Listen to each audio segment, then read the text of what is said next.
Marisela Velasquez from the Air District, as well as my colleague, Jim Marasigan, who will be taking notes tonight and providing technical support as needed. Before we get started, we ask that you please mute yourself and make sure your full name and organization are showing as your screen name. To change your screen name, click on the top right side of your picture or video. CSC members will use the naming convention CSC-first name, last name, and residents can use capital R-first name, last name. All other participants can use first name, last name, affiliation. For Air District or California Air Resources Board staff, they can use AD or CARB, and the general public can use capital P as their affiliation. All other organizations, write your organization name. And please note that the meeting hosts may update your screen name during the meeting.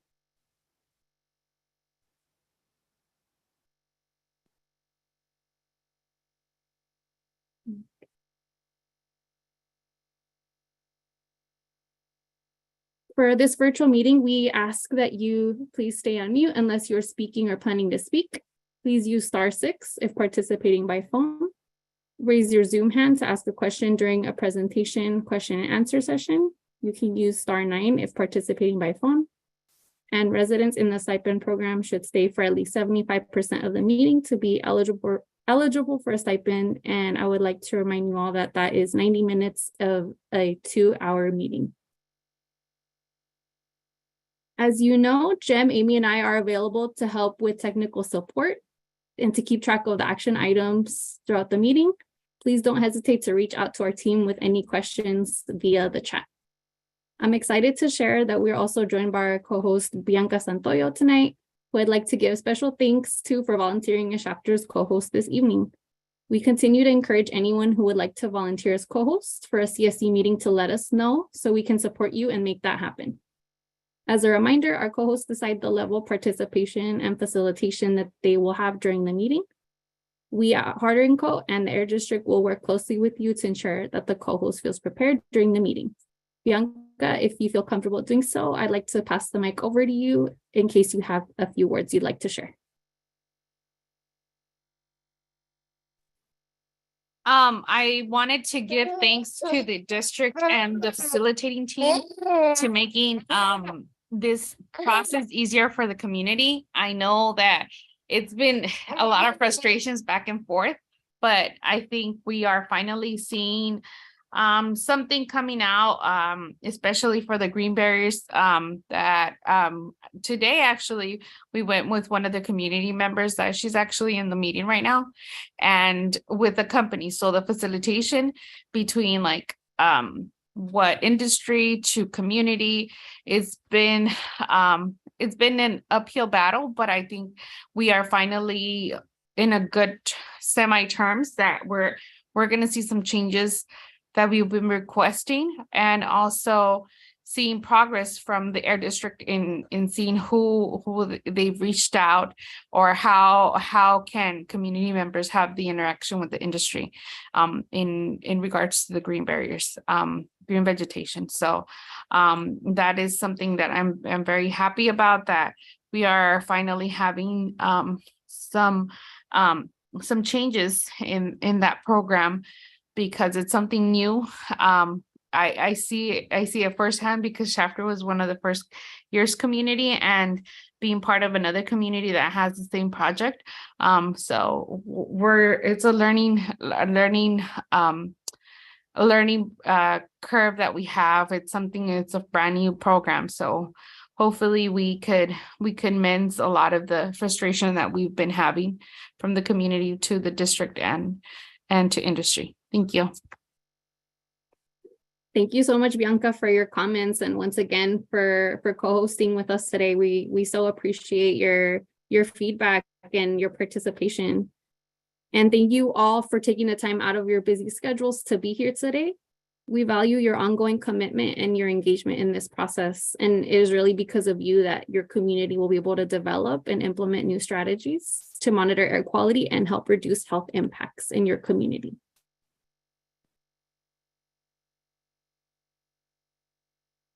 As a reminder to you all, the agenda topics that you see in front of you are representative of the topics requested by CSC members. That is topics requested either during the last CSC meeting in March or during the most recent agenda setting meeting a couple of weeks ago. Today's agenda topics are designed to provide updates on action items from the previous meeting, get feedback from the CSC on electric vehicle infrastructure measure changes, review vegetative barrier subcommittee meeting action items, and share a measure progress update, provide an update on residential air filtration measure progress and information on next steps and standing updates. I would now like to pass it on to Jessica Olson for welcoming remarks. Thank you, Vanessa. I just want to echo the thanks for the cooperation and working with us that Bianca just shared. And I look forward to tonight's meeting, which, as Vanessa just reminded us, was definitely the result of a lot of discussion with you all. A lot of the meeting will be presented in Spanish, and so I just really appreciate folks reminding us and supporting us and trying to make these more equitable and making sure that some of the really decision-related discussion topics and in-depth discussion topics that you request aren't always done in English, and recognizing kind of the that there are a lot of different folks participating in these meetings and making it more equitable. So I want to thank you, and I know you are all very familiar with Marisela Velasquez from our team, who will be presenting at a lot of tonight's meetings. So thanks so much for supporting us in that, and I'll pass it back to you, Vanessa. Thank you, Jessica. I'd like to take a moment to remind you all that in addition to contributing to the monthly CSC agenda items, you are always more than welcome to spend more time on certain items or table items if you would like to at any time. This is ultimately your meeting, so we want to make sure that you know you have a say in how each meeting progresses. Next, we'll be going on to the review of the action items tracker, and I'll be passing it along to my colleague, Amy Ramos. Thank you, Vanessa. Good evening, everyone. As you saw on the agenda today, we have many agenda items that will be related to some of the topics that you see covered in the action item tracker. So before we dive into the main topics for the presentations today, I do want to provide some space to inform all of the CSC members and those of you who are attending tonight on the progress in implementing some of the action items that you all recommended. As you know, these action items are a space for you all to share what you would like to see tracked, and for the Air District and other officials to provide you with an update on the implementation of each of these items. So as Marisela presents the progress on each of these items, please do keep in mind that if there's any modifications or you have clarification questions, feel free to raise your hand and we can always make sure that your questions are answered. And as always, please do be ready to then, after the action items, transition to our full presentation about the EV infrastructure measure. So with that said, I'm going to pass it to Marisela.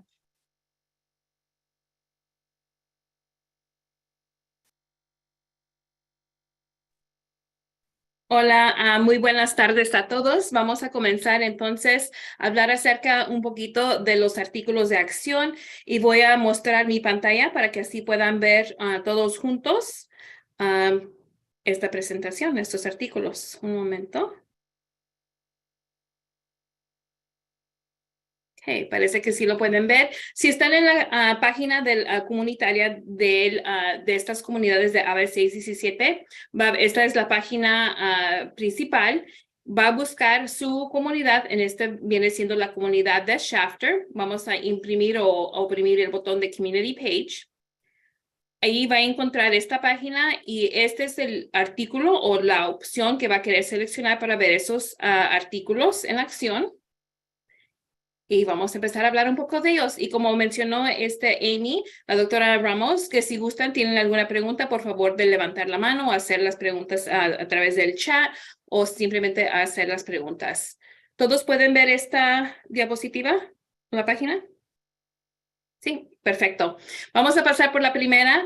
El Distrito del Aire colaborará con los residentes en la distribución presencial de los purificadores de aire. Y en la conclusión o lo que estamos haciendo es que el distrito está trabajando con los miembros del comité para poder generar ideas para esta distribución presencial. La siguiente viene siendo el Distrito del Aire proporcionará un mapa y un diseño de la pavimentación de la carretera, la instalación de aceras y los carriles para bicicletas a Caltrans para que los revise y formule recomendaciones. Y en este caso, el distrito está trabajando con los socios de agencias y planea conversar en la reunión en persona de mayo, porque sabemos que para el 8 de mayo vamos a estar en persona ahí en la comunidad de Shafter y vamos a poder hablar y tener una conversación acerca de eso. Al siguiente punto, vamos a considerar mover los fondos en el SERP para aumentar los fondos para césped y jardines residenciales. Entonces, en este momento, el distrito está trabajando con el comité o trabajará con el comité para cambiar los fondos según lo solicitado en una próxima reunión. Esto todavía se va a estar hablando en una próxima reunión. Vamos a seguir pasando y lo voy a poner un poquito más grande. Esta siguiente va a ser tras la aprobación de la medida de los vehículos eléctricos del SERP por parte de CARB, el Distrito del Aire desarrollará un plan de alcance para aumentar el conocimiento y la utilización de los programas residenciales. Antes de que la aprobación de CARB pase, el distrito está trabajando con los miembros del comité para diseñar un plan de alcance. Entonces vamos a estar trabajando con ustedes. En la siguiente, el Distrito del Aire programará una reunión informativa con los solicitantes para la propuesta de barreras vegetativas. La reunión informativa se llevó a cabo el día 7 de febrero y aquí está la presentación en este enlace y para ver la grabación también la puede ver en esa reunión. Y luego al siguiente, el distrito hablará sobre las barreras vegetativas durante esta reunión de hoy. Las próximas que viene siendo que el Distrito del Aire programará una reunión del subcomité en marzo para hablar sobre la implementación de barreras vegetativas. Y el distrito tuvo esa reunión del subcomité de 4 a 5 y media el lunes 4 de abril. Entonces eso ya pasó. Y creo que hay unas pocas más que el Distrito del Aire compartirá más información sobre las actualizaciones del plan del proyecto de filtración de aire interior. Y este plan de programa de filtración de aire residencial del distrito fue aprobado en marzo de 2023 y el distrito ha abierto el periodo de solicitud de cotizaciones y cierra el 1 de mayo de 2023. Son unos pocos meses. En esta próxima estamos hablando de que el distrito proporcionará más información sobre los filtros de aire o los filtros de reemplazo que proporcionarán los residentes de Shafter, es decir, los tipos de filtros, el costo de reemplazo de los filtros en el futuro y enlaces a reemplazos de filtros. El plan del programa de filtración del aire residencial fue aprobado en marzo, también como les mencionamos anteriormente, y el distrito ha abierto el periodo de solicitud de cotizaciones y cierra el 1 de mayo de 2023. Y creo que es todo para... Oh, no, parece que tenemos uno más. Disculpen, y vamos a otra vez, estamos simplemente la misma respuesta. La pregunta o el artículo de acción era: el Distrito del Aire compartirá los planes del proyecto para la medida de filtración de aire una vez que esté terminada y antes de la reunión de la mesa directiva de octubre para que el comité la revise. Y fue la misma. Y parece que es todo. ¿Alguna pregunta en este momento? Y si no, se la paso para atrás a Vanessa. Muchas gracias, Marisela, por revisar esos artículos de acción. For our next item, we will be discussing electrical vehicle or EV infrastructure measure changes and asking the public for consensus on these changes. We would like to reiterate that this does not mean that there will be a shift in funding from one project to this project. The goal for this action item is to decide whether extra funds will be leveraged to update charging electrical vehicle infrastructure in Shafter. Before we reach consensus or agreement, Jessica will be providing additional information about these electric vehicle infrastructure changes. Jessica, would you prefer questions during or after your presentation? I can take during, and maybe I'll just pause and ask for questions if that works for folks. Awesome.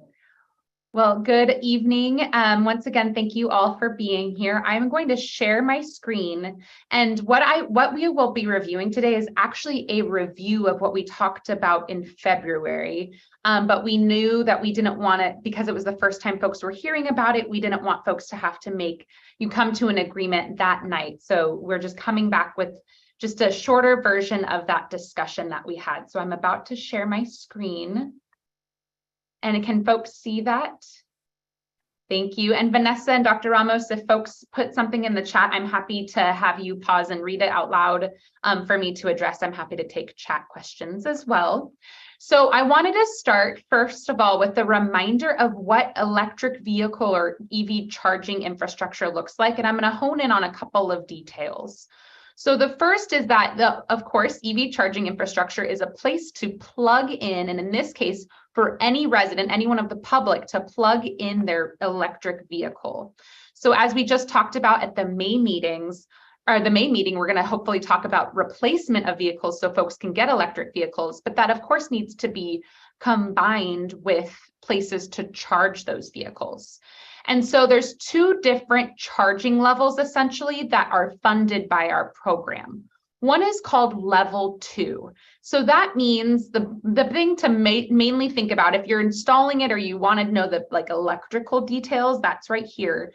But in reality, thinking about how long it takes to charge the car is really the difference between the two chargers I'm going to talk about today.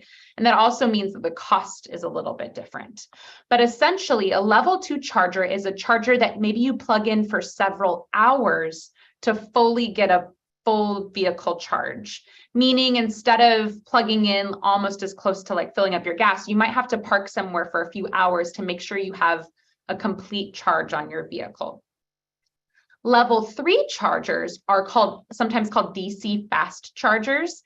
And some of this, or a lot of this was Gustavo Aguirre Jr. from CCAC went over in February. So this is just a reminder that essentially most of your battery can be charged in about 30 minutes. So that's half an hour rather than hours and hours to get most of your battery charged.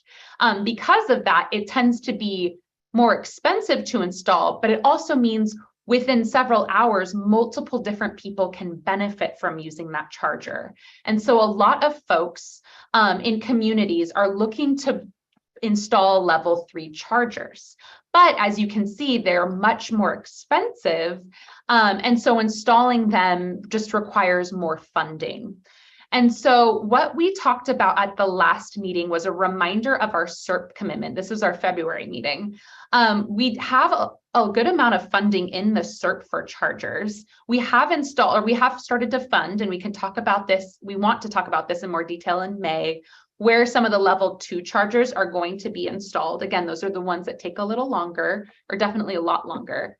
But right now in our CERP, we have those fast chargers for $25,000 per unit. So we have a lot of funding to do a lot of fast chargers, but it requires whoever's going to install them to come up with a lot of extra money. And because again, these are voluntary, some people don't have the other, $75,000 to try to pay for it, or even a few thousand if they were to find under other funding. So one of the thoughts, oops, did I hear a comment? Sorry. Oh, sorry, maybe it was just my computer. Okay, so a reminder, in February, we had Central California Asthma Collaborative, or CCAC, talk about state funding that's available for communities like Shafter. So communities that are historically underserved, don't have a lot of the infrastructure that maybe big cities have, to install level 3 fast chargers. And so that's great. Additional funding helps make it worthwhile. So they can match the funding, meaning if the district had $50,000 to put forth for the project, then that state funding can also come up with half the cost and make it a much more equitable, and easier to move forward on project. So if the district and the CSC were to support a change to the way that we do it, we can increase the funding amount and bring more fast chargers to Shafter. I've included in here, and maybe I'll have Zong, if you can drop a link, not only, of course, to this presentation, but to the CCAC presentation, so folks can be reminded when Janet and Gustavo Aguirre Jr. came to that meeting to describe this.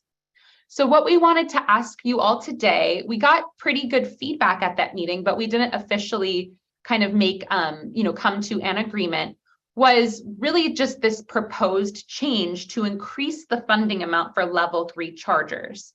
If we increase this amount, we really do believe this wouldn't change any of the funding in the SERP. It would just mean we would take that 850,000, of which we have about 700 left, and we would use more of it for level 3 chargers at more funding. So it would allow us to install level 3 chargers, and they would come to Shafter in a more equitable way, and maybe more folks would be interested in applying to install them. And of course, the benefit is directly to residents. One of the things, like I said, in May, we want to talk about is folks getting into electric vehicles. And one of the big barriers to that is places to charge, especially quickly if needed.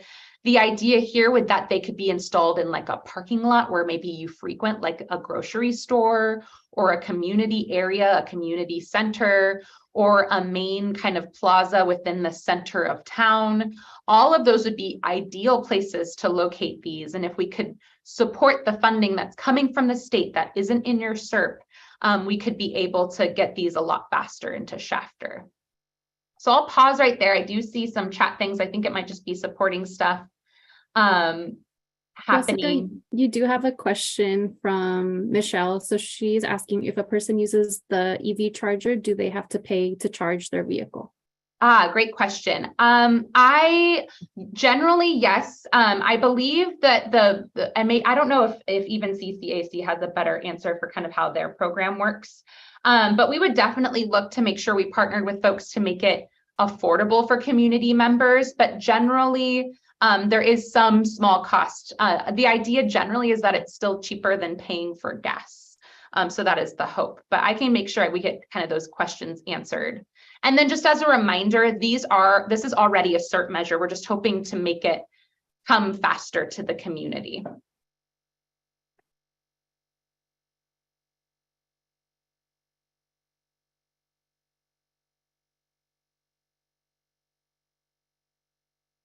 Michelle, go ahead. Well, if we want to make it more attractive for people to give up their parking or to make this happen, I mean, I think we need to adjust the cap up higher. I would be in favor of that because there's a lot of other stuff that comes with that responsibility. I don't know how all the payments work and everything, but you have people on your property that may not be there or who aren't normally there. So, at Apple Market, if they were interested in doing something like that, it would be nice to get them further up the amount to be interested in doing it. And that you bring up a good point, Michelle. I just want to remind folks, because some of actually Bianca, in preparation for this meeting, asked the question of these chargers have to be placed in a location where residents can access them. So it would be the idea, exactly as Michelle just mentioned, that to partner with someone like Apple Market or even the city or the county to place them in places where folks can access them. It's not like to install somewhere private.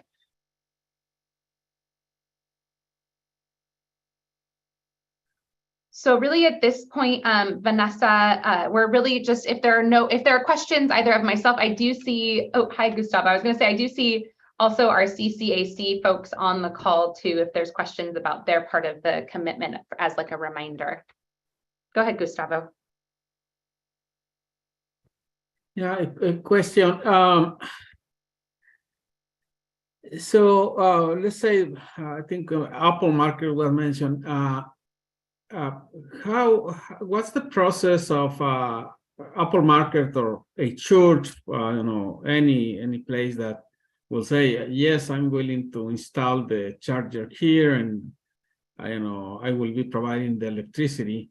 What's the process to ensure that that business or place will not be making a lot of business out of the residents, that the main concept of supporting the residents is respected? Because I think just hearing the conversation is someone may get the investment from our taxes at the end of the day, and will be making money out of public taxes. So what's the process in ensuring that in one hand, ensuring that that entity or business, is paying for the electricity and maybe getting some gains, but at the same time, that is fair for the residents, that entity is not making business out of just these chargers. Thank you, Gustavo. No, that's a great question. And from my understanding, and I don't know if Gus or Janet have any additional comments. Yeah, Gus might be better positioned to talk a little bit about like the requirements and the partnerships for installing this. Go ahead. Yes, thank you so much for that question. Yeah, and I could actually give a real life example. So back in February, we came to talk about Cali VIP, which is a state funded project, just like AB617 is a state funded project, where it essentially covers up to 50% of a project for DC fast chargers. So for those level 3 fast chargers. And the window, I believe it's like a 60-day window. We were successful in working with El Comité Cívico del Valle down in Imperial County to actually go after 5 applications, and all 5 applications were funded. So each one of those is a minimum of 4 DC fast chargers. And just to give background, the entire valley of Imperial Valley only had 1 station with 2 DC fast chargers. So it's in huge agricultural region down in Southern California near the Salton Sea. And with this new application, or with this new program, they were able to get 5 successful applications. The way it broke down is there were applications that the nonprofit organization down there worked with the El Centro library, so the city of El Centro, their library. Calexico, they installed in they got an application approved for their city council building. There's a restaurant that went after an application and got funded, and that's really cool. I'll explain more about that one. And then El Comité Cívico's office, they own their office, and they actually got approved to install DC fast chargers in there. Each one of them is a different business model. So all the business models are regulated by the government. So similar to how when you go to a gas station, you don't pay $15 a gallon or $25 a gallon. It's regulated. Somehow it's regulated, the price that people are able to pay. The same thing happens for electricity rates, right? It's regulated by the government officials, and currently, as we're talking, there's potential legislation on who actually will regulate all these different charging infrastructure stations across the state and potentially the nation, right? Because each one of them is independent, each one of them has their own business model. And as far as charges, there's a market rate that each one, a market rate is similar to when you trade commodities or you buy goods and services. There's a market rate that exists when you buy a home. There's a fair market value. Same thing with electricity rates and charging infrastructure. So there is this concern, obviously, of gouging, right? When there's a private business that's going to be charging crazy amounts of money to charge an electric vehicle. Obviously that's against the law. So there's different laws and regulations that exist. So there is some protections that exist to consumers. And then obviously the state of California has regulatory boards that look at that. But for example, down in Imperial Valley, El Comité Cívico, which is a nonprofit organization, what they will be charging for folks to charge their electric vehicle is going to be funding 100% of the profits will go to their asthma education program. So that's one business model that exists where they bought they're going to buy the equipment up front. Half of it will be paid by the state, and half of it will be financed by them. And then all the money that they generate based on the charging, because they're right next to a grocery store, their charge, whatever they charge, which will be market rate, will then fund their asthma programs long term. So now they have like an economic sustainability model based on investments or incentives that were provided by the state, right? But again, each one of these are, because they are with different service providers. So think of AT&T, Verizon, T-Mobile as a service provider. There's different service providers to charge your electric vehicle, and each one of them has a different business model. So all of them are regulated. All of them have to be approved by the state, right? And so there is this at least security net that exists that folks will not take advantage, right? Is it 100%, effective? I have no clue. I haven't heard of anyone or any example of someone paying an outrageous amount of money for electric vehicle, but I'm sure somewhere it has happened, right? But yeah, we know at least there is some protections. And the great thing about this opportunity now before you guys is that there is already a pre-existing program that exists at the Valley Air District. And all this measure is removing that funding cap. That way there's a possibility of a project being funded in Shafter 100% paid by AB617 and Cali VIP, right? So it's a great monumental opportunity for Shafter based on, the government mandates of, transitioning to electric vehicles. This is an amazing opportunity to actually get in front of all this. And then when it comes down to the business models, it depends on the property owners. It depends if it's government, if it's a private, if it's an educational or religious institution. They all have different business models. So it really accommodates to each one. Thank you, Gus, for letting us put you on the spot and giving us a fabulous overview of kind of not only examples of successful projects, but also just a good background, on kind of the charging, the rates for charging and kind of how that's regulated. I think that's important to think about. And I think someone's question was related to that earlier question, but I'm not sure. And Halika, if you were just saying you were wondering the same question. I think that was the same question about rates for folks to charge. Is that correct? So it's the same question that Gustavo had. Linda, you have a question or a comment? Yeah, I had a question for Jessica. With the incentive money, and I'm just curious, say Apple Market, I think that's a great location if we could have a faster charger there. What exactly is paid for? Because, obviously they have asphalt down on their parking lot. So who pays for the infrastructure to get the electricity there? And basically if they have to redo sidewalks or concrete or asphalt, is that included? Or I'm just kind of curious as we propose this to some folks, what exactly they're going to need to pay for. No, that's a great question. We do, and I'll post the program requirements and the eligible costs. And that's something that we'll have to work with CCAC as sort of our guide, because we're going to line up funding. So we have to make sure that the eligible costs, can be aligned. But essentially it would, all of the equipment and part of the install with the electrical infrastructure would be eligible. I don't have the answer right off the top of my head, but I'm happy to put it in the chat in a little bit. All of the other types of eligible costs. I'm pretty sure though that paving is not an eligible cost. So that's a good reminder, Linda. I can send the program guidelines right now. We can add them to the chat. That way it's just all of the guidelines, including kind of all of the nitty-gritty details that we want to share with folks.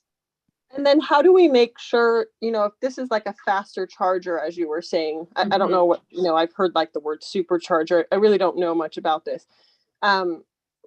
What if that particular facility doesn't have enough grid or electricity, or then what happens? Does PG&E help out, or That's a great question. That could be the case, but that would, I think, be depending on the location, that might be up to that area. One of the other things that Gustavo mentioned in the presentation in February, and we've talked about too, is that we want to make sure that the types of projects that can receive funding from Cal EVIP are kind of tiered and essentially have to be ready and permitted to do that type of work. So they'll have to do that analysis ahead of time and understand their capacity to install the various types of chargers. So that work would be done ahead of time, or at least in conjunction with applying, whether they either already have that infrastructure or they know they need to have it. So they have kind of their permits, or they're ready to apply for permits to do that work. Okay, and then do we have kind of the math breakdown of how many of these fast chargers we have compared to how many of the like the level 2 that we could do? Because, you know, I was just thinking if we had faster chargers, say at like an Apple Market or Tin Cup or the Starbucks, Taco Bell in town, where people are moving a little faster or maybe traveling, so they just want to do a charge and grab something to eat, versus, you know, offering it to the school district to have, you know, their, I'm assuming that would be a public space, because I think Wasco has them there. I mean, is that an option? Because that would, I think if people are commuting, that they could use the longer charge. Do we have a breakdown where we could help sell it to some of these folks? We do. So just kind of in terms of what Gustavo just mentioned, at least in terms of partnership with Cal EVIP. So in order to essentially make it pay for the 100,000, so the 100%, they actually, it's a minimum, each project is a minimum of 4. Is that correct, Gustavo? Or Gus? Yes, that is correct. So the minimum requirement for like a project, a funded project, is 4 different connectors. And yeah, that there is also like a map that is currently being developed that integrates what you just asked, Linda, of like the electrical capacity, if a place does or does not have electrical capacity for that. We're actually working with the utilities and the California Energy Commission to create like these grid maps that show this is a best case area to install this, right?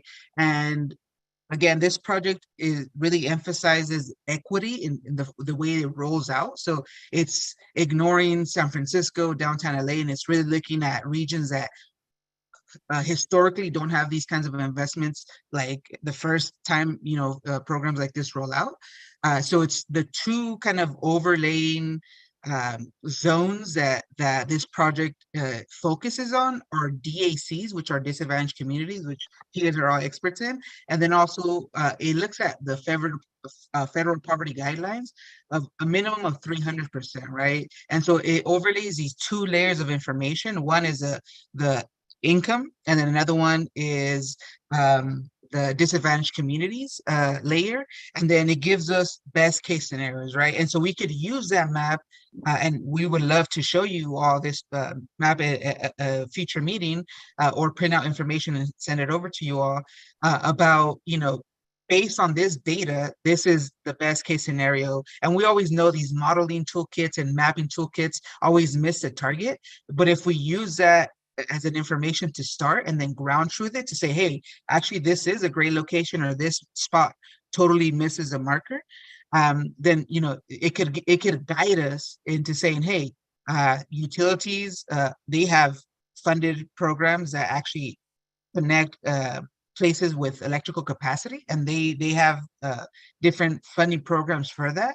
And so our responsibility, part of this, is to hopefully connect them to those programs that help them with electrical capacity and other things. So yeah, there's definitely different methods of looking at where the best placement or site for these electrical vehicle infrastructure charging stations. And That's great, Gustavo. Is there a way that, I mean, I know it's kind of short notice, that you might have these at our in-person meeting in May where we could look at this, just so we can, as we're moving forward, kind of see where would be good spots in chapter? I would love to. Yes, I would definitely love to do that. And I already accepted the invitation for the in-person May meeting. So if it's live, the tool, I would definitely showcase it. Otherwise, I could just do printouts and then have that available. And then we could all collectively go through that and see, if these spots are great, if, if they totally miss the mark, or if there's something that, we could definitely work around with. Okay, thank you so much. That's great. Awesome, thank you. And then to answer your earlier question, Linda, with 4 being what you apply, essentially 1 project, we have enough funding to essentially do 3 projects or 12 chargers if we change that. So 12 fast chargers is a ton for how, compared to, like bigger cities, Shafter is obviously like a smaller rural town. 12 fast chargers would be a really significant investment, plus the level 2 chargers that we've already funded and a few more. So to your point, I think what we can do is if folks are comfortable, at least giving the recommendation, for us to go to our board and make those decisions and talk to CARB. At the May meeting, we can talk further about locations that we would recommend and maybe work with folks. With this new information, we can at least, like you said earlier, and like Michelle said earlier, entice more folks to take a look at this now, that we think we can do it in to Gustavo's point, a more equitable and enticing way. Can you mix and match? Like, could a place have like, 1 supercharger for level 3 and Not with the Cal EVIP project. Okay, so it's okay. But it could be the Cal EVIP and district project, and we could also use the district funding to do a couple level 2s if that's something that, if that site was interested in doing that. Okay. It would just be separate. Mm-hmm.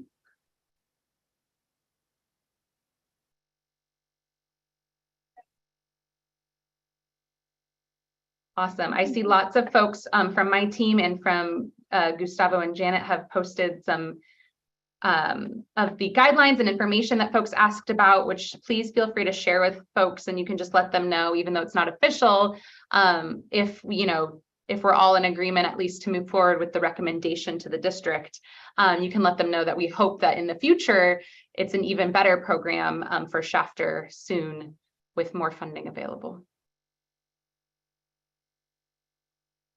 Thank you, Jessica. Thank you, Gus, for that information.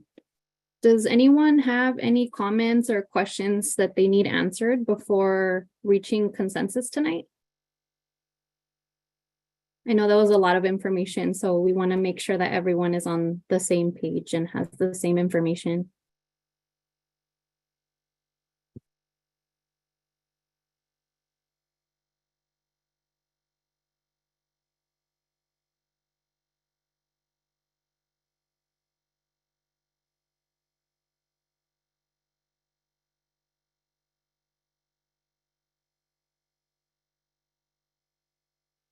I'm not seeing any hands raised or any comments in the chat. So at this time, I would like to seek consensus from the CSC. Is anyone opposed to changes to the electric vehicle infrastructure measure at this time?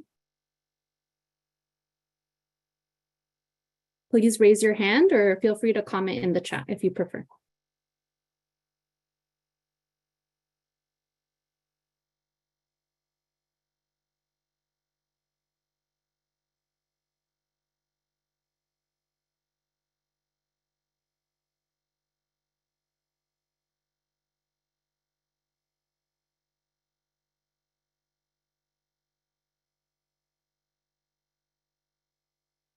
Thank you, Bianca. No changes from you. I'm getting a thumbs up from Angelica.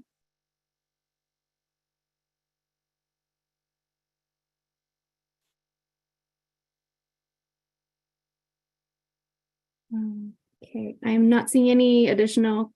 Sounds good to me from Cesar. Thank you, Cesar, for voicing your opinion.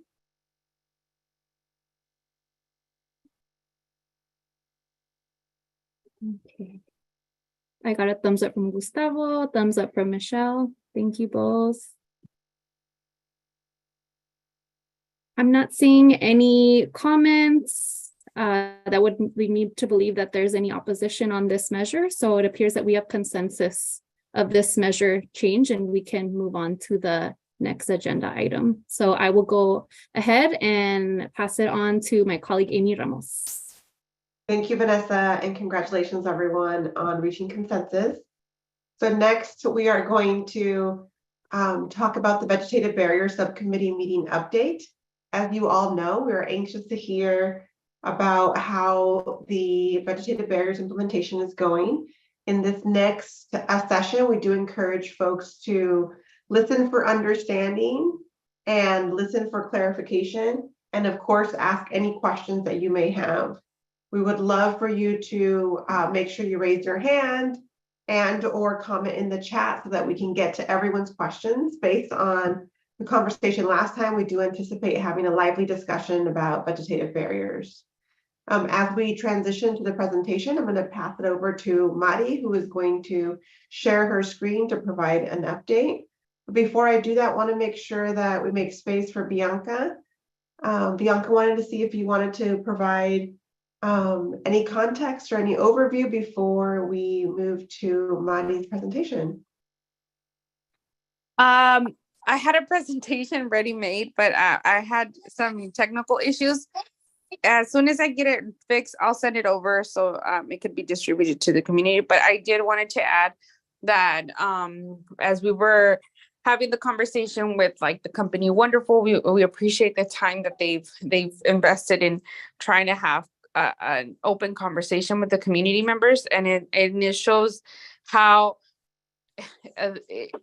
now we are transitioning to something more useful in open conversations and changes that Wonderful was looking at. So I do appreciate the time that residents have invested in this. This is something very important. Harvest season is coming up and it's another year. So now that we're seeing the changes for the green barriers, I think it's important that we found the locations of where we wanted to see the green vegetation barriers. So thank you, and I appreciate that.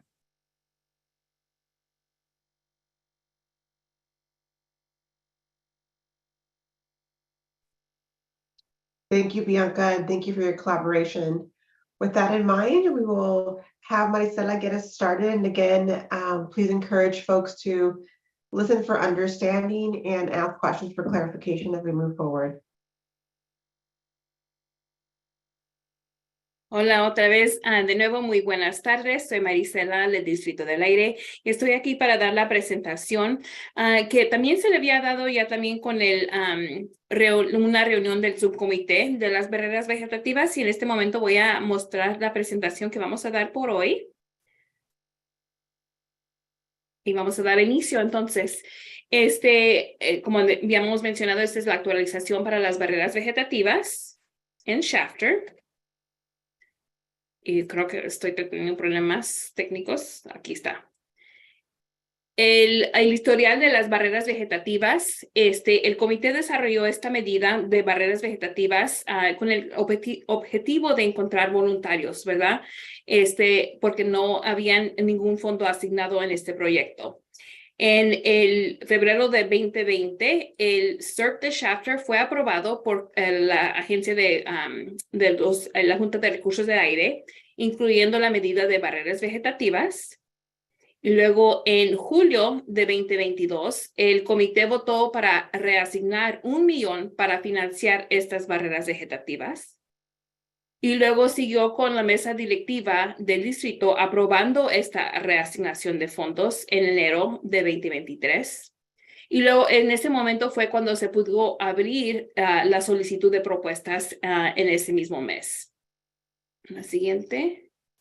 El proceso de financiamiento para estas barreras vegetativas, tenemos que seleccionar una entidad elegible y que sea local para poder plantar o sembrar estas barreras vegetativas en la comunidad de AB617 de Shafter a través de un proceso de solicitud de propuestas.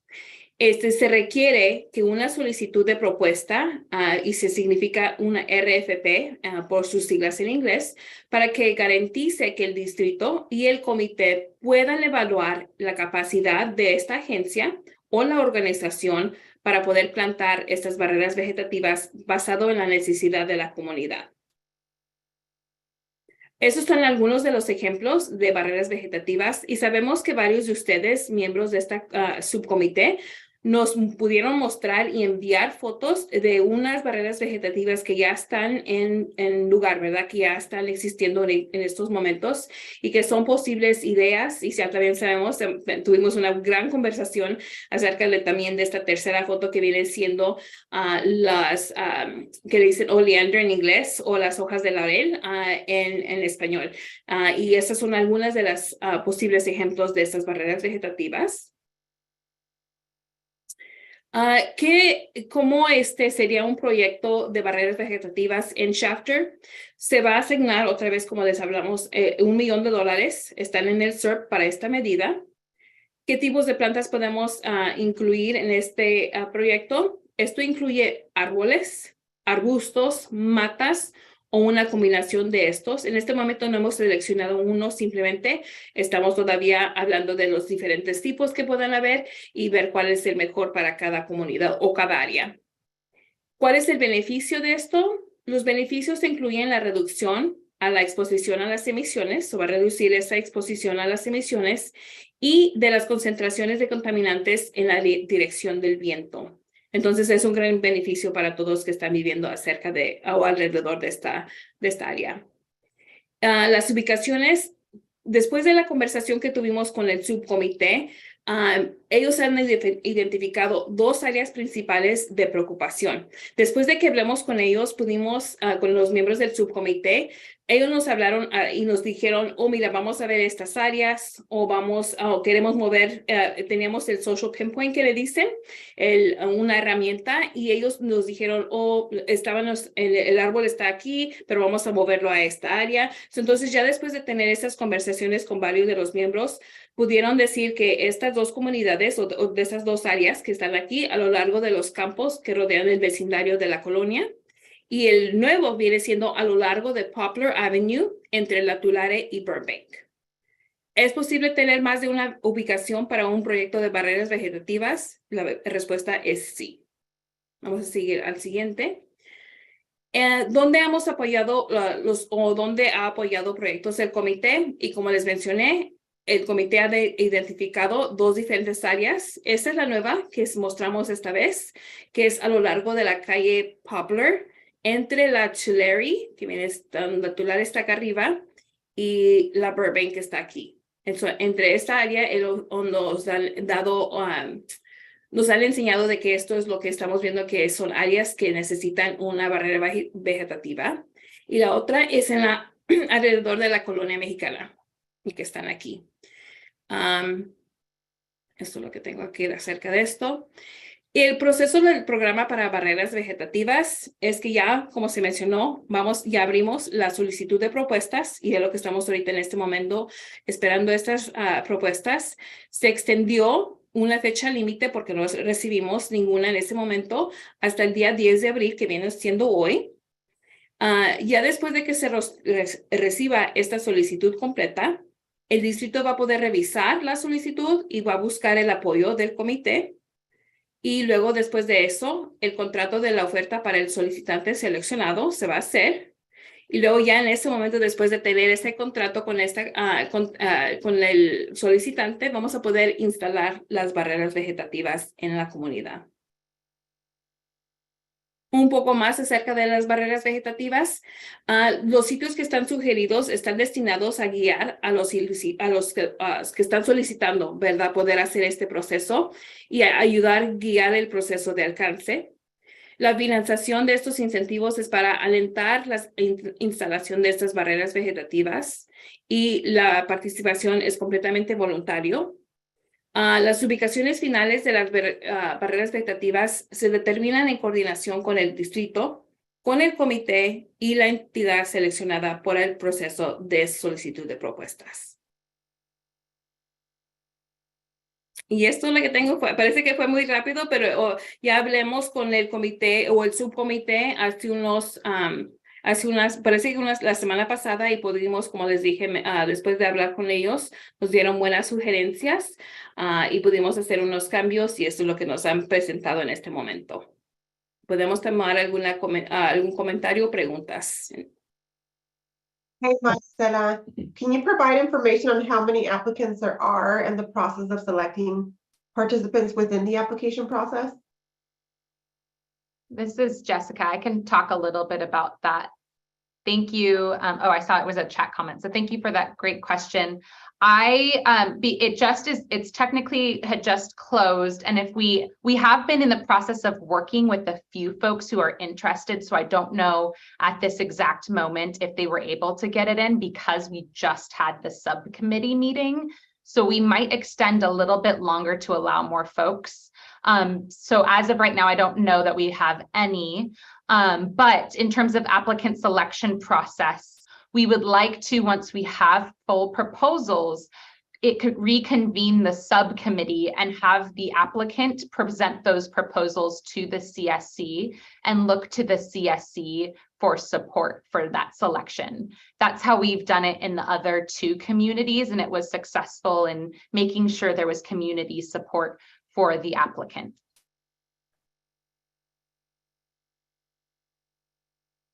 Does that answer your question?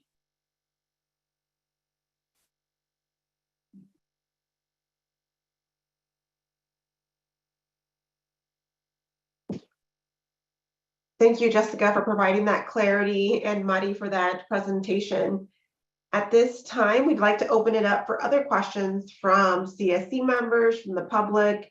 It sounds like there's been a lot of clarity at the Vegetative Barrier Subcommittee meeting, and that there's been a lot of progress that we've all learned about in this moment. Would like to make sure that folks have a good understanding of where we're at with this measure.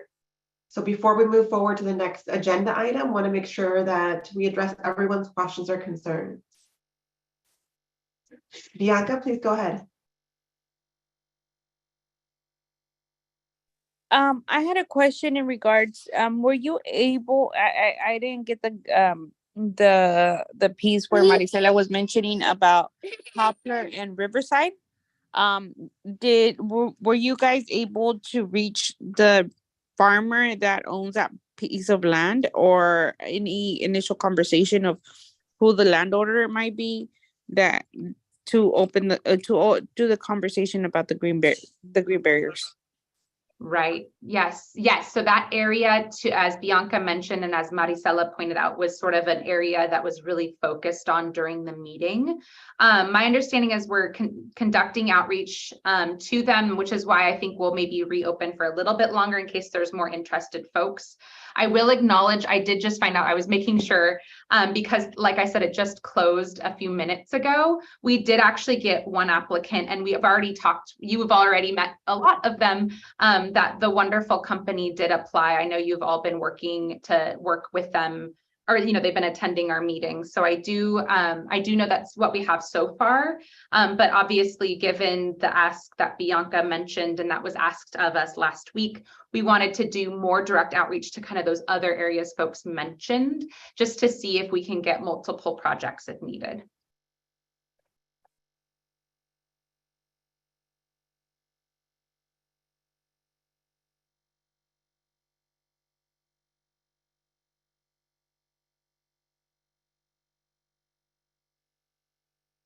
And so maybe just to help so folks can see the progress tracking, Harder, if we can make an action item that just confirms what I just mentioned about the next steps of reviewing the proposal and then having a subcommittee meeting. Thank you.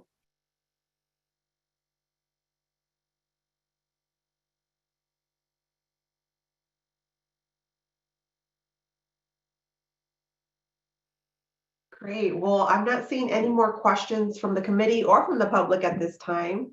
And so just as a clarity's sake, if the public has any questions about this agenda item, now would be the time to ask.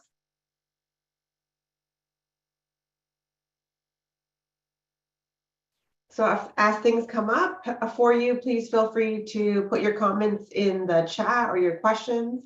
At this time, we are going to transition to our next agenda item.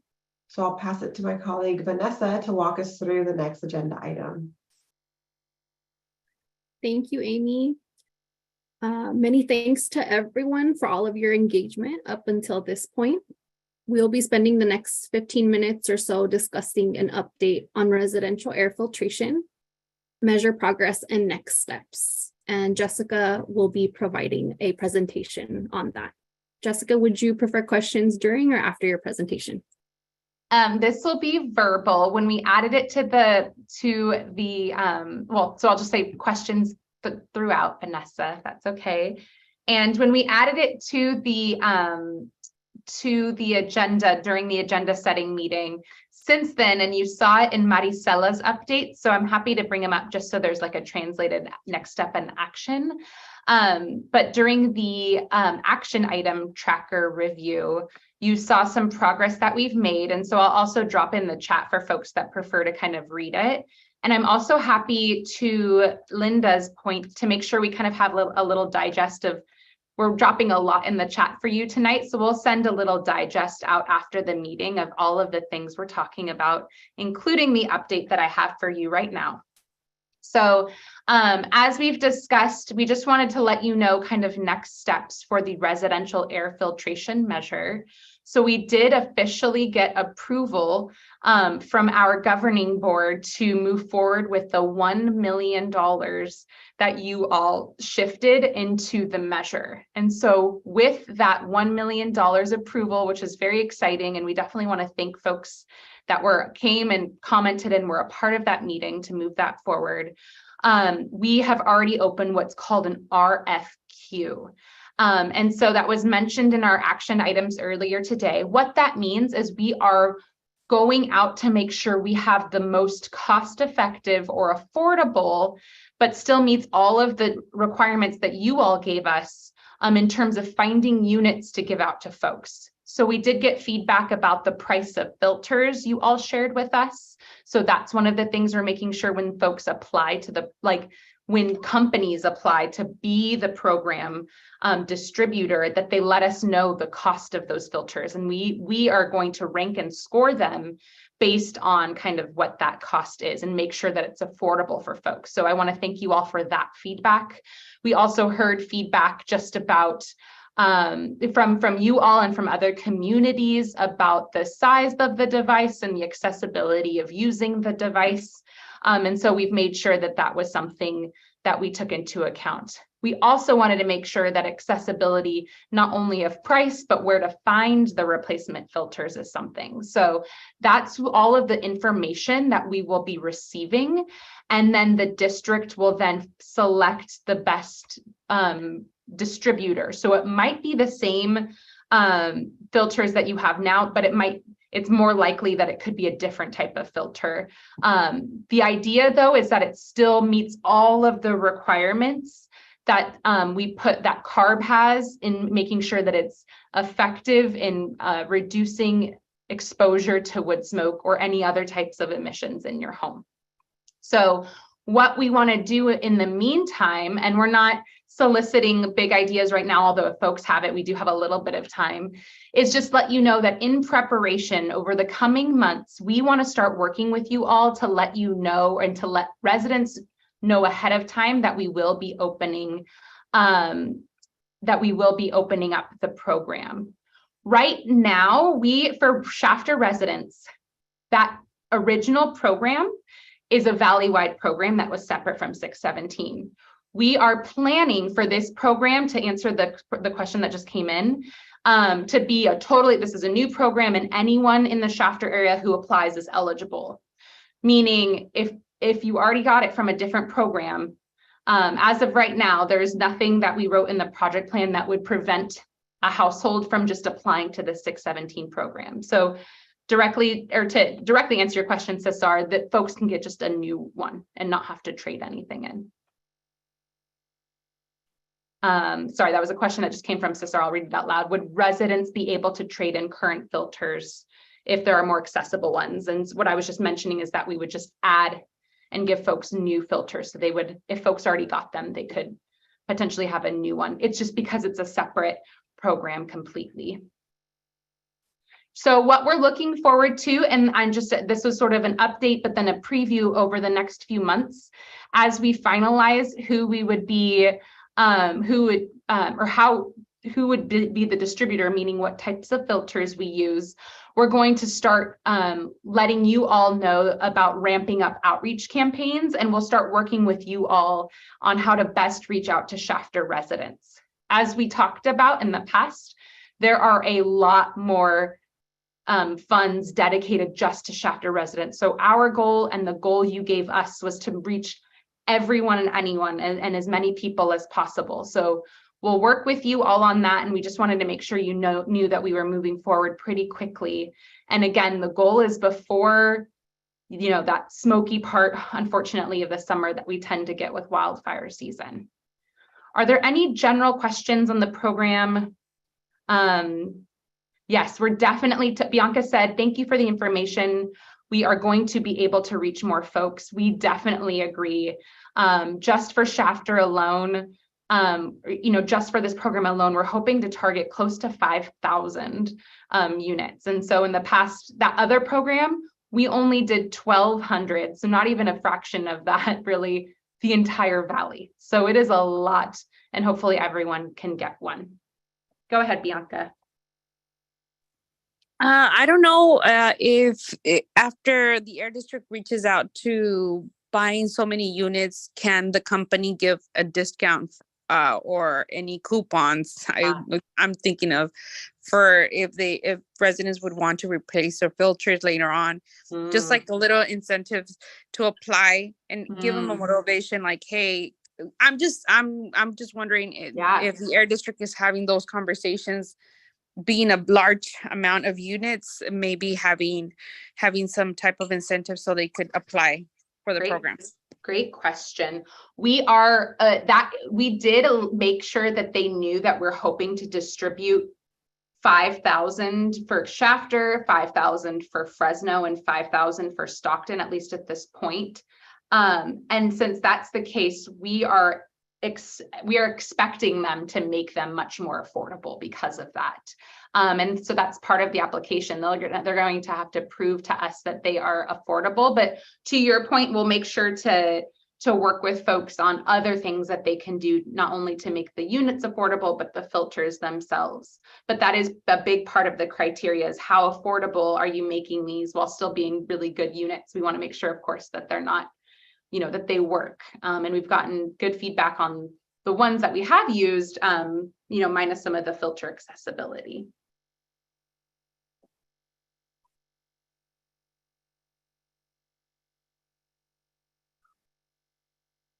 Well, we're so excited. We know this was a big, big success last year, despite it being so small. And I think the biggest thing we saw last year is it wasn't enough for folks. And so we are just really grateful that you all helped us be creative in shifting the funds.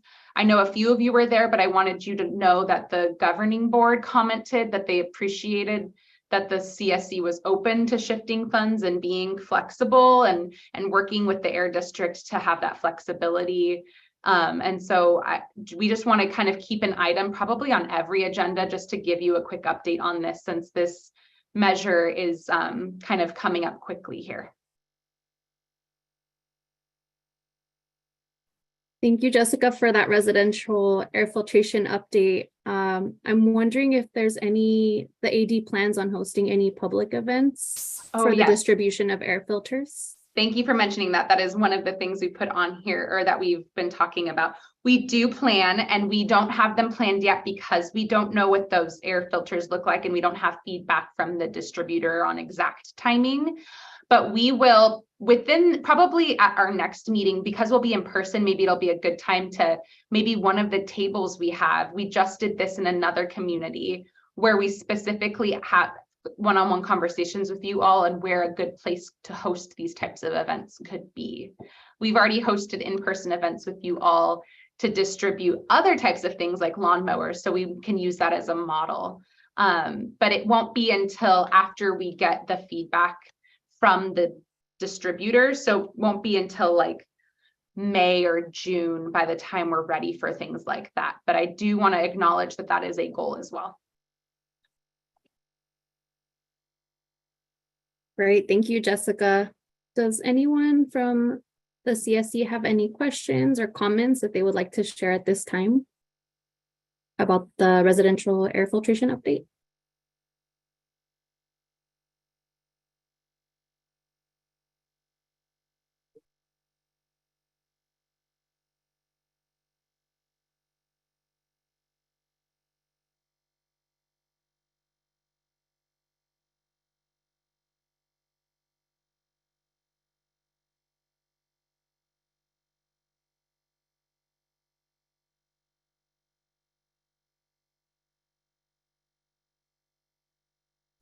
I'm not seeing any comments in the chat or any raised hands, but do feel free to stop us if at any point you have any questions or comments regarding this action item. So at this time, I'm going to go ahead and pass it on to Amy for standing updates. Wonderful. Thanks everyone for all that information. At this point, we've reached the point of the agenda when we provide some standing updates. The updates here are provided to the CSC members and the public with the intention of providing general knowledge and information on the things that we are making progress on in the Shafter community. So we'd first like to start with kicking it off to CARB, the California Air Resources Board, to see if they can provide us with any general updates that are related to the Shafter community. I see Brian is here. Brian? Hey, Amy. Hi, everyone. I'm Brian Moore. I'm actually sitting in. Hey, Jessica. It's nice to see you all. I'm sitting in for Michelle. She's out of town and taking notes. As of this meeting, we do not have any updates, but very soon, probably at the next meeting or maybe into June, we will be releasing the draft of our new guidance document, the blueprint. So we want to make sure that all the CSC members know that's available to comment on. So we look forward to sharing that all with you over the next coming months. And that's all I have. So thanks. Thank you, Brian. And next we'll pass it to the Department of Pesticide Regulation. I do believe I saw Yvonne and I saw Mazier earlier. There you are. Go ahead. Good morning, good afternoon, everyone. Sorry, today has been a busy day.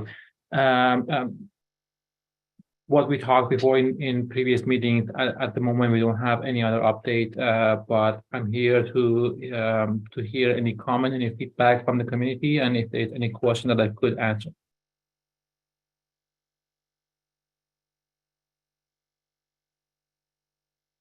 So it sounds like at this point, DPR is taking any questions that the community may have. I know there's been a lot of discussions about many things related to the Department of Pesticide Regulation. So we'll make sure to answer your questions. I'm not seeing any hands raised at this time, Maziar. I might make a related comment if that's okay. Not a question for Maziar.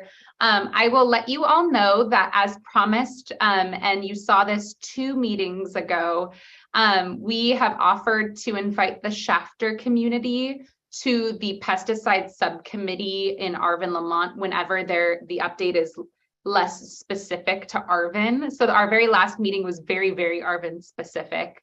But we expect in the coming few meetings to have some general information about things related to sustainable pesticide practices, and also to discussions about enforcement of pesticide regulations. And so I just wanted you all to know that that's still something that we will continue to invite you all to, and you can see we will send an email about those ahead of those meetings. So I just wanted to remind you that it's not just the one time we invited you, but we'll continue to do so.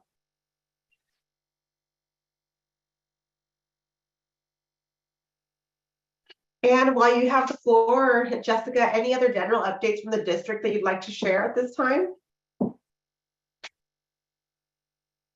That's a great question. I don't think we have, I don't have general updates. I don't know if anyone from our outreach team has a general update. I will just acknowledge, I don't have a list of the events right now, but it's April, which means that there are a lot of Earth Day celebrations this month. So you might be at an event in your community or in the community down there in Kern County, and you might be able to see us, or if you have an event or something that you'd like us to give you materials for that you are attending and want to make sure folks know about the program or any other types of programs at the district, please reach out to us. And we can get you set up with some information to pass out, or even just some materials to let folks know how to take advantage of our programs. Wonderful, thank you. And that's a great segue to other agency updates. So we do acknowledge that there's several agencies here today, and a lot of you representing the community, and a lot of you who may be hosting your own events over the next month. So this is the time for you to share any general agency or community updates that you would like to make sure the community is aware of.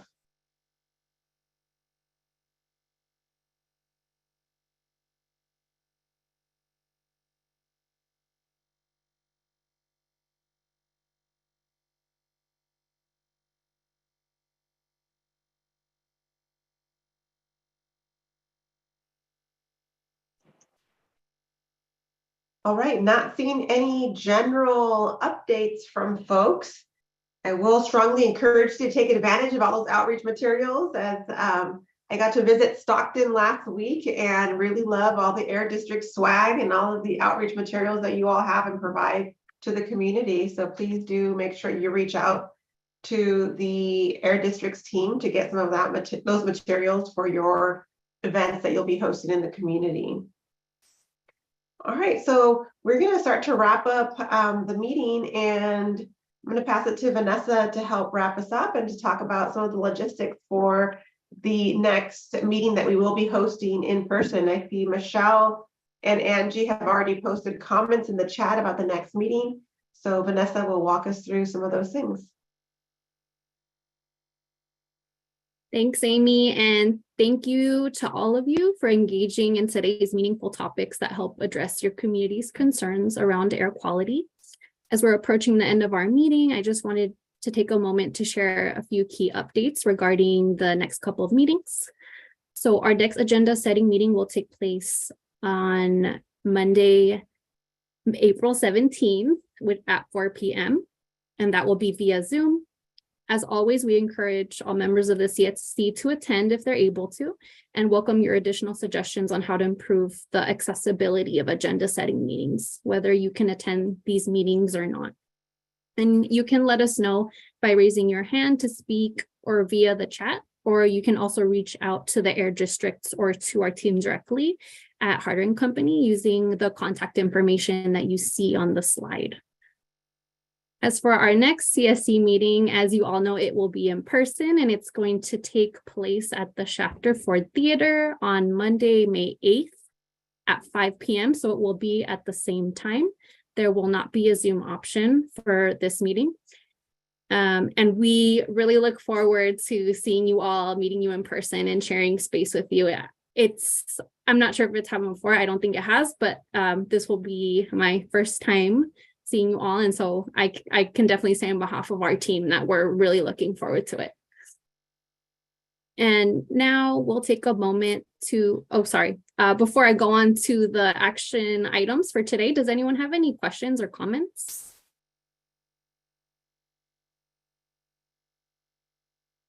Did you see that Michelle has her hand raised, Vanessa? Oh, sorry, Michelle, please go ahead. Hi, so this one's in person. Are we thinking that from now on we're going to be in person, or will this just be a one time and we're going back to Zoom? What is kind of the Air District's program on that? Great question, Michelle. This is Jessica. Yes, we're planning maybe 1 to 2 times a year, at least for this year, and maybe slowly get back to it. The rest of the meetings for at least the next few meetings will be in person following the May meeting. So this is just our one time for now. We hope to maybe also do a fall or end of year one as well, and maybe do that for all of the communities that we have so far. So yes, we will go back to Zoom after this. And just to kind of let you know why there's not necessarily a Zoom option is because we're in person, and because we haven't been in person in so long. And I was just reflecting in the chat, we met in person every month for like 2 years. So we used to see you all the time. And we know just how different sometimes it can be to be in person, but we also want to make sure that the meeting isn't just presentation heavy. We know that can be the case sometimes, and especially if we're all going to convene in one space, that doesn't feel right. And so the meeting is going to be much more interactive and not really conducive to having it Zoom accessible. Folks will be kind of walking around to different tables and interacting with the Air District and other folks one-on-one. So that's the goal with the meeting.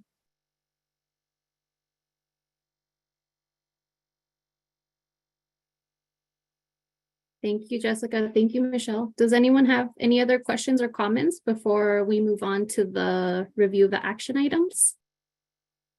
Vanessa, this is Amy. Just wanted to add the encouragement for those of you who are interested in ensuring that some of your agenda items get discussed at the next in-person meeting. This is a great reminder that attending that in the debrief agenda setting meeting is a great place for you to share your concerns, your comments, propose agenda items, and really get your hands in the weeds when planning for that in-person meeting. So look forward to seeing you in person and at the next agenda setting meeting. Thank you for that very important reminder, Amy. Yes, we definitely encourage folks to attend if they're able to on the 8th. Any other questions or comments?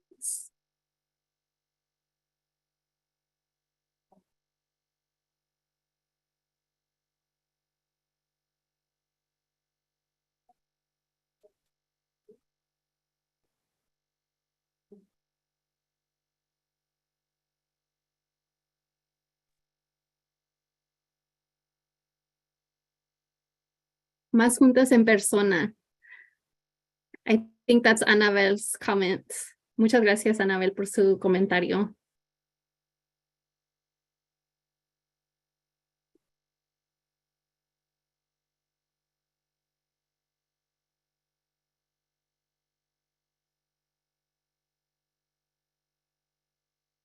All right, I'm not seeing any comments in the chat or any hands raised, so I will go ahead and stop sharing my screen on this slide and share my screen to review the action items for today.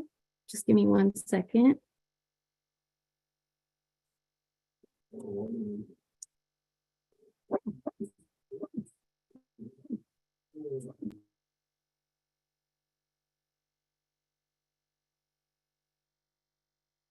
All right, can everyone see my screen okay? Perfect. Okay, so now we're going to take a moment to review the action items in our tracker during our meeting today. I will share my screen, which I'm doing now, and read those out. As I share the action items, please feel free to ask for clarification or to ask me to update any actions to more accurately document any of those actions. And as a reminder to everyone, we create action items in real time during each meeting. And as a result, we may miss the request or the overall meaning of that request, but we do not do that intentionally. If we have misinterpreted or missed your request, please let us know by either raising your hand or by commenting in the chat. So I'm going to go ahead and read these action items in Spanish for today. El primer artículo de acción es proporcionar presentación de la herramienta de mapas de Cal EVIP en la reunión presencial de mayo de 2023. La segunda, mandar lista por correo electrónico de los sitios web y recursos mencionados esta noche. Y finalmente, revisar la propuesta de barreras vegetativas y llevar a cabo una reunión de subcomité. ¿Alguien tiene algún comentario o necesitan que agregue otro artículo de acción que no ven en su pantalla?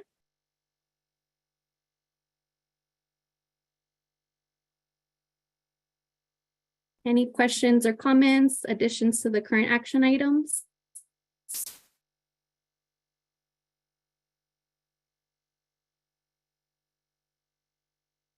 And I wanted the action, I think I put it in the chat. If we can add an item, Vanessa, about next taking the CSC recommendations about the charging program And let me go back and read it out loud, sorry. Just making sure that we capture that the CSC recommended the changes to the charging program and that the district will go to CARB and our governing board for approval of those changes. Thank you, Jessica. We're writing the action item down now. Perfect. Thank you.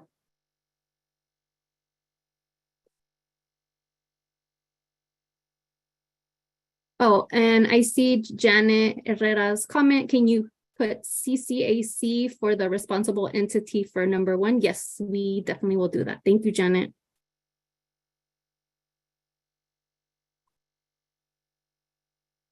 Any other questions, comments, amendments that folks would like to make to the action items?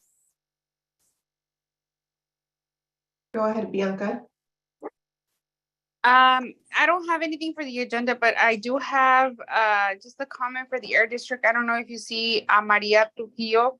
She has a device from the district. There's a lot of glitches on it. So I don't know if you had fixed that item, that issue with all the devices that the district has passed out. And that's for Felipa Trujillo. She put Maria Trujillo, but it's Felipa. Oh, thank you. I was just going to ask you that, Bianca and Maria.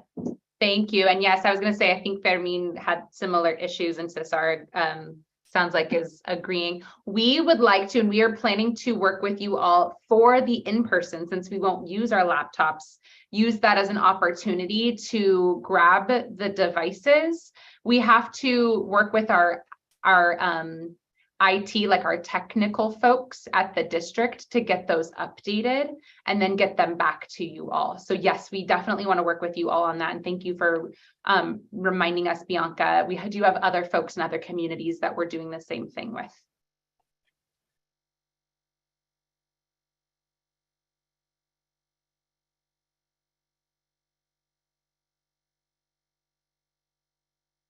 Thanks, everyone. Any other questions, comments, additions before we move on to public comment?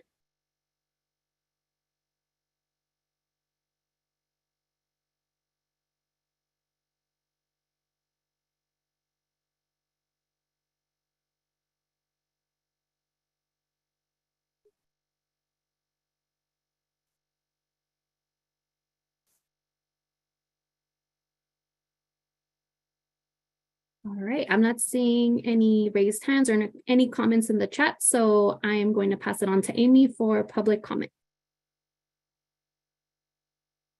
Thank you, Vanessa. As you know, as part of these meetings, it is our responsibility to ensure that we leave space for open public comment.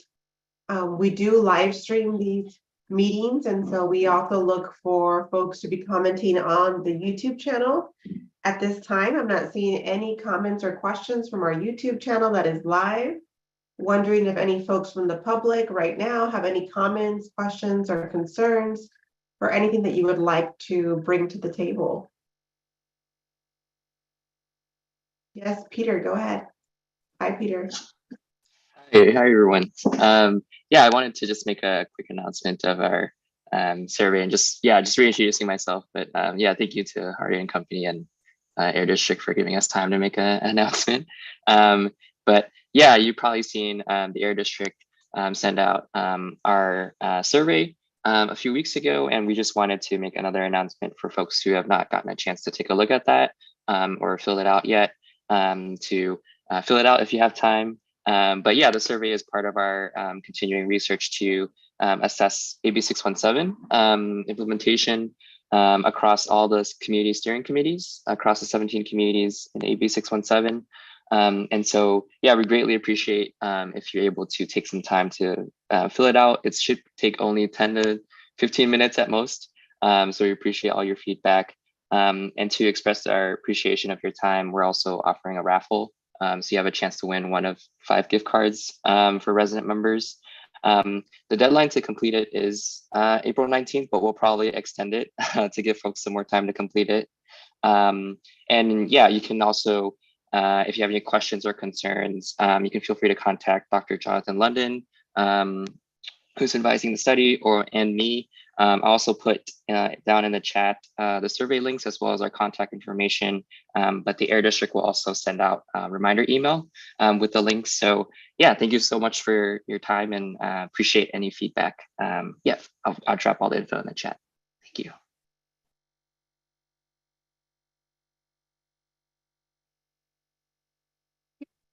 You advertising the study and trying to get a representative sample for your study.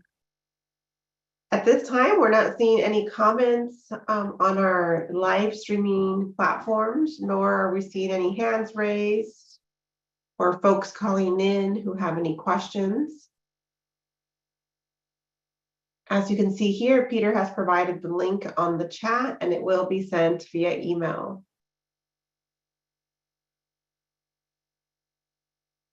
All right, well, on behalf of the Hardware and Company team and the Air District, we'd like to thank you all for your continued commitment to the implementation of AB617 in your community.